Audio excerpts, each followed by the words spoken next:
গত 15 বছর ধরে মূলত লিজের টাকা লোপাটের অভিযোগ উঠছে। বিক্ষোভে নেমেছেন বসিরহাটের বেশ কয়েকজন পাট্টা হোল্ডাররা। তারা বলছেন তৃণমূলের আমলে 15 বছর ধরে লিজের টাকা আত্মসাৎ হয়েছে এবং সেখানে লোপাট করা হয়েছে। তৃণমূলের বিরুদ্ধে বিক্ষোভ পাট্টা হোল্ডারদের। ছবি দেখাচ্ছি দেখুন। লিজের টাকার দাবিতে তৃণমূলের বিরুদ্ধে বিক্ষোভে পাট্টা হোল্ডাররা বসিরহাটের হারোয়া থানার অন্তর্গত বকজুড়ি গ্রাম পঞ্চায়েতের মাজমপুরের ঘটনাকে কেন্দ্র করে এলাকায় ব্যাপক উত্তেজনা। স্থানীয় বাসিন্দাদের দাবি শালিপুর, বকজুড়ি, কুলটি, সোনারপুর সহ শঙ্করপুর মিলিয়ে প্রায় 400 বিঘের ওপর জমি রয়েছে। অভিযোগ বিগত 15 বছর ধরে সেই লিজের টাকা সাধারণ মানুষকে না দিয়ে আত্মসাৎ করেছেন স্থানীয় তৃণমূল নেতারা। বিশেষ করে তৃণমূল নেতা আব্দুল খালেক মোল্লার বিরুদ্ধে প্ল্যাকার্ড হাতে ক্ষোভ উগরে দিলেন গ্রামবাসীরা।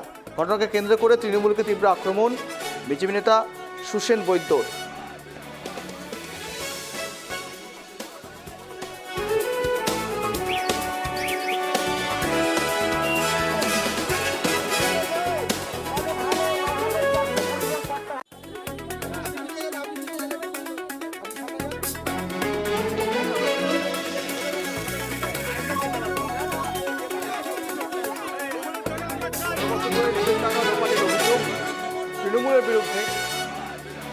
তৃণমূলের বিরুদ্ধে বিক্ষোভে পাট্টা হোল্ডাররা। বসিরহাটের হারোয়া থানার অন্তর্গত এই ছবি। 15 বছর ধরে লিজের টাকা লোপাটের অভিযোগ। সাধারণ মানুষকে না দিয়ে পাট্টা হোল্ডাররা কোনো রকমভাবে এই সময় ক্ষোভটা দেখাচ্ছেন।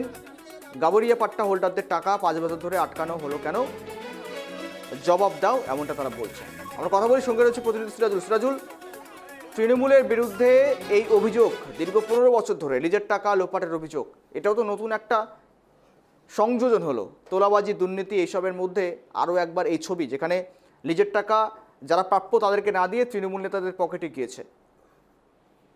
একদমই গৌরব, দেখো যেটা তোমাকে জেনে রাখবো, হারোয়া থানার অন্তর্গত শালিপুর, বকজুড়ি, কুলটি এবং সোনারপুকুর, শঙ্করপুর মিলিয়ে প্রায় 400 বিঘার উপরে কিন্তু এই মেচো হয়ে রয়েছে।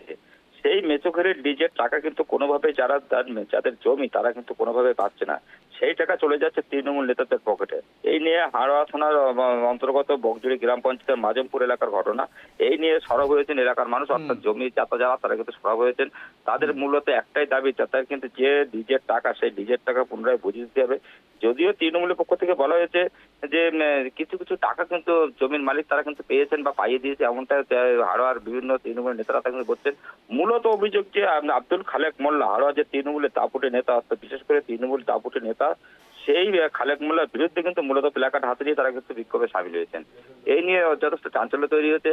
এখন দেখার বিষয় এই বিক্ষোভের জেরে মূলত তারা কি যে জমির যে লিজের টাকা সেটা কি ফেরত পাবে, পুনরায় সেই জিনিস বহাল থাকবে। তুমি জানো ইতিমধ্যে রাজ্যে পালাবদল হয়েছে, বিজেপি সরকার ক্ষমতা এসেছে, এখন নতুন প্রশাসনের আইনের শাসন জারি হয়েছে।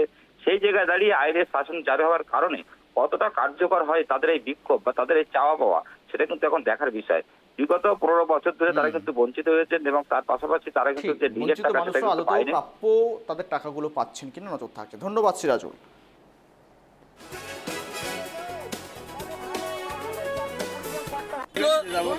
আমরা সেই সিপিএমের আমলের যারা পাট্টা হোল্ডার, আমরা চাচ্ছি জনগণ সেই সিপিএমের পাট্টা হোল্ডারের যা 700 800 যার যে টাকাটা আছে সেই টাকাটা তারা গরিব মানুষ বুঝে পাক।